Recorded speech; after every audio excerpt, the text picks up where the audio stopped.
নমস্কাৰ আজি 13 ডিসেম্বৰ আজিৰ দিনটোতে 2001 চনত ভাৰতীয় গণতান্ত্ৰিক ব্যৱস্থাৰ হৃদপিণ্ড স্বৰূপ ভাৰতৰ সংসদ ভৱনৰ ওপৰত এক ভয়াবহ আক্ৰমণ কৰা হৈছিল 2001 চনৰ সেই সময়ত ভাৰতৰ প্ৰধানমন্ত্ৰী আছিল মাননীয় অটল বিহাৰী বাজপেয়ী ডাঙৰীয়া আৰু সংসদৰ শীতকালীন অধিৱেশন চলি থকাৰ সময়তেই 13 ডিসেম্বৰ তাৰিখতেই এই আক্ৰমণটো কৰা হৈছিল আৰু এই আক্ৰমণটো কৰিছিল পাক সমৰ্থিত সন্ত্ৰাসবাদী সংগঠন জেইচ ই মোহাম্মদ আৰু লস্কৰী তৈবাই আৰু সেই সময়ত সংসদৰ এক বিৰতিৰ মাজত প্ৰধানমন্ত্ৰী অটল বিহাৰী বাজপেয়ী ডাঙৰীয়াই তেওঁৰ চৰকাৰী বাহনেৰে অন্য দিশলৈ ওলাই গৈছিল আৰু আমাৰ বিৰোধী দলৰ দলনেত্ৰী আছিল মাননীয় সোনিয়া গান্ধী ডাঙৰীয়া তেওঁ চৰকাৰী বাহনেৰে তেওঁ ওলাই গৈছিল তথাপিও সেই সময়ত আমাৰ সংসদ ভৱনৰ ভিতৰত উপস্থিত আছিল বিৰোধী নেতা চৰকাৰী পক্ষৰ নেতা লালকৃষ্ণ আদবানী তথা অৰুণ জেটলি সুষমা স্বৰাজকে ধৰি শাসকীয় বিৰোধী পক্ষৰ প্ৰায় 200তকৈও অধিক সাংসদ সংসদ ভৱনৰ ভিতৰত উপস্থিত আছিল আৰু সেই সময়তে দিনৰ প্ৰায় 11:30ৰ পৰা 40 মিনিটৰ ভিতৰত এখন বগা ৰঙৰ এম্বেছাডৰ ৰঙা লাইট লগাই খুব দ্ৰুত গতিৰে সংসদ ভৱনৰ দিশে আগবাঢ়ি আহিছিল আৰু সেই বাহনখনত আছিল ভাৰতীয় গৃহ মন্ত্ৰালয়ৰ এটা ভিআইপি পাছ যাৰ ফলশ্ৰুতিত ভাৰতীয় সংসদ ভৱনৰ যি নিৰাপত্তা বেষ্টনী পাৰ কৰি এই বাহনখন আগবাঢ়ি আহিছিল সংসদ ভৱনৰ দিশে কিন্তু সেই সময়তে সিআৰপিএফৰ এগৰাকী মহিলাক জোৱানে এখন খুব দ্ৰুতবেগীত আহি থকা এম্বেছাডৰ পৰিলক্ষিত দেখিছিল আৰু দেখিতে উপলব্ধি কৰিছিল যে এই যিখন বাহন ইমান দ্ৰুতগতিত আহিছে বাহনখন অগতানুগতিক কিবা আছে গতিকে তেওঁ কি কৰিছিল তেওঁ ততাতৈয়াকৈ বাহনখন ৰখাবলৈ চেষ্টা কৰিছিল কিন্তু বাহনখন ৰখোৱাত তাৰ দ্ৰুতগতিৰ কাৰণে বাহনখন ৰখোৱাত তেওঁ বিফল হৈছিল আৰু ফলশ্ৰুতিত কি হৈছিল যে বাহনখনে দিগবিদিক হেৰুৱাই উপৰাষ্ট্ৰপতি কৃষ্ণকান্ত ডাঙৰীয়াৰ যি চৰকাৰী বাহন আছিল সেই বাহনত খুন্দা মাৰি সংসদ ভৱনৰ ভিতৰত থকা ফুলনিৰ ভিতৰত সোমাই পৰিছিল আৰু সেই বাহনখনত আহিছিল 5জনকৈ সন্ত্ৰাসবাদী ভাৰতৰ প্ৰধানমন্ত্ৰী অটল বিহাৰী বাজপেয়ী ডাঙৰীয়াক হত্যা কৰিবৰ কাৰণে তেওঁলোক আহিছিল AK-47 গ্ৰেনেড আৰু হেণ্ড গানেৰ হেতি আধুনিক অস্ত্ৰ-শস্ত্ৰৰে সুসজ্জিত হয় কিন্তু সেই সময়তে এগৰাকী তেওঁলোক যেতিয়া বাগানখনৰ মাজত সোমাই পৰিছিল সেই বাগানখনৰ পৰিচালকৰ মালিকজনক তাদিলে পৰিলক্ষিত কৰি তেওঁ তাত লুকাই দিছিল যদিও সেই মালিকজনক সন্ত্ৰাসবাদীসকলে দেখি তেওঁ তাতেই গুলিয়াই হত্যা কৰিছিল তাৰ পিছত তেওঁলোকক বাধা দিবলৈ আমাৰ সিআৰপিএফৰ জোৱান সন্তোষী কুমাৰ আহিছিল আৰু মহিলা জোৱান তেওঁকো সন্তোষী কুমাৰ আহিছিল তেওঁ প্ৰায় 11টা গুলিৰে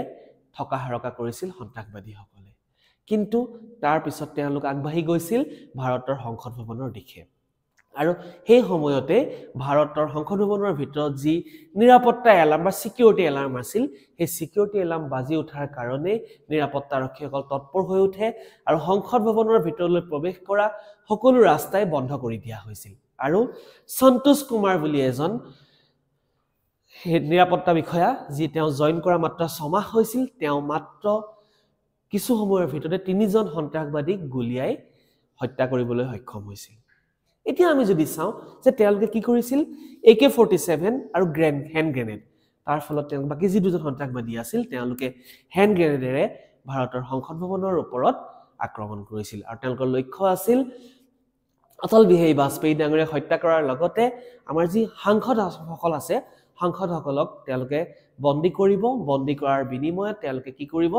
কাশ্মীৰখন ভাৰতক এৰি দিবলৈ দাবী জনাব আৰু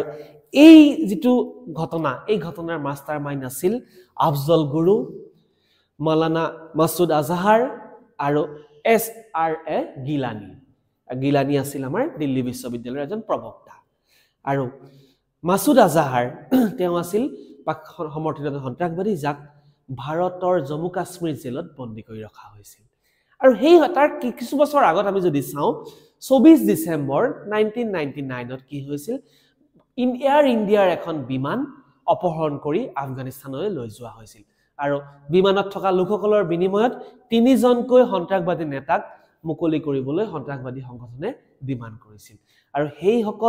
যিসকল লোকে বিমানখনত যাত্ৰা কৰিছিল সেই লোকসকলৰ জীৱনৰ প্ৰতি লক্ষ্য ৰাখি ভাৰত চৰকাৰে 3জনকৈ সন্ত্ৰাসবাদীক মুকলি কৰি দিছিল তাৰ ভিতৰত এজন আছিল মাসুদ আজহাৰ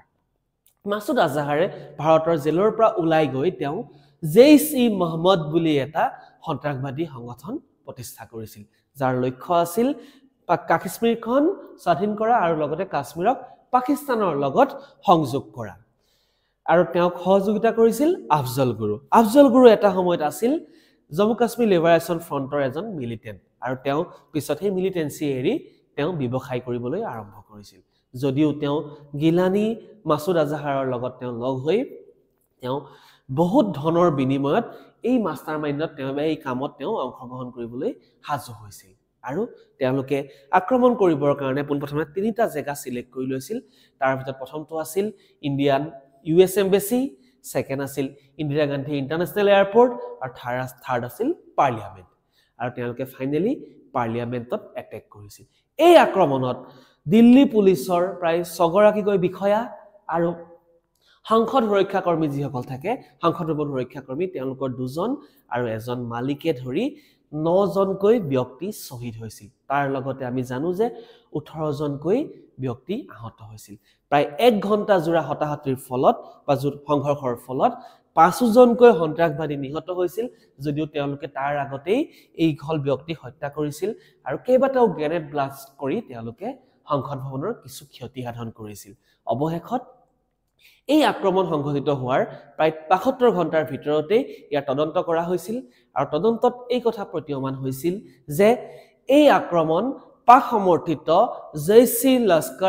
জেইচ-ই মহম্মদ আৰু লস্কৰ-ই-তৈয়বাৰ দ্বাৰা একেলগে কৰা এক আক্ৰমণ আৰু এই আক্ৰমণৰ অন্যতম মাষ্টাৰমাইণ্ড গিলানীক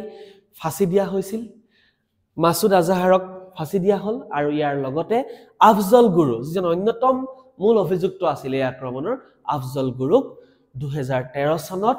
ফাঁসি দিয়া হৈছিল আজিও আমি এই দিনটো 23 বছৰৰ পিছত আমি আজিও এই 13 ডিসেম্বৰ দিনটোত এই সকল বীৰ শহীদ যিসকল শহীদে ভাৰতৰ গণতন্ত্ৰৰ হৃদপিণ্ড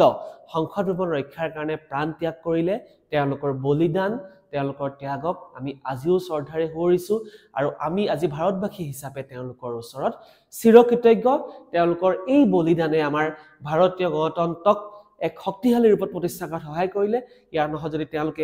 যদি কেনেবাকৈ সন্ত্ৰাসবাদীসকল সফল হলহেঁতেন তেন্তে ভাৰতৰ গণতান্ত্ৰিক ব্যৱস্থাত এক বিপৰ্যয়ৰ দিশে গতি কৰিলেহেঁতেন গতিকে আমি পুনৰবাৰ এই 9 গৰাকী শহীদক তেওঁলোকৰ বলিদানৰ প্ৰতি শ্ৰদ্ধাৰে সোঁৱৰিছো ধন্যবাদ